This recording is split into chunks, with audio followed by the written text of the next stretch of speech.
Решающий матч Национальной лиги Туркменистана по баскетболу проходил в уютном и гостеприимном спортивном комплексе Международного университета нефти и газа.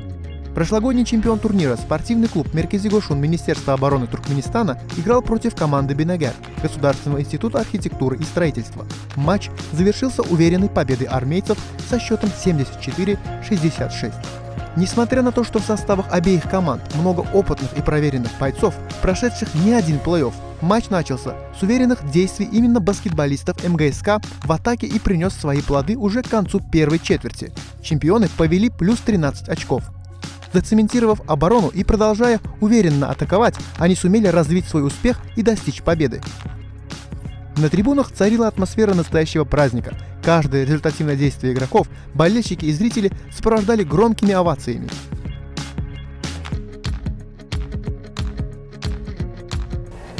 Я в первую очередь хочу сказать, заслуженно ЦСКА выиграл. Хотя предыдущие две игры они проиграли этой команде.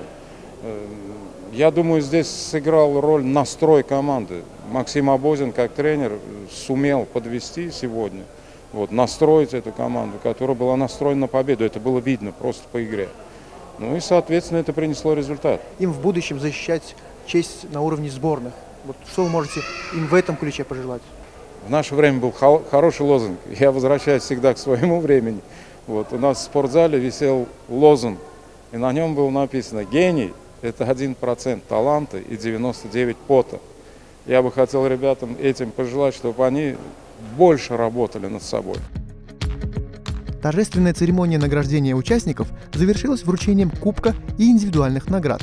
Призы нашли своих героев. А лучшим игроком матча был признан Тимур Алануров, МГСК.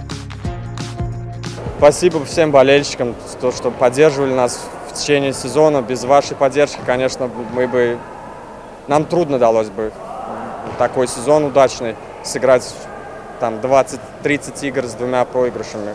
Спасибо большое, огромное спасибо болельщикам. Без моих сокомандников я бы не стал лучшим игроком. Это все, конечно, благодаря команде. Я играю в этой команде уже 5-6 лет, это все для меня. Это мои братья, мои друзья, вся команда. Мы очень сплоченный коллектив, мы очень друг друга давно знаем. Вместе работаем, вместе тренируемся. Очень приятно играть в этой команде.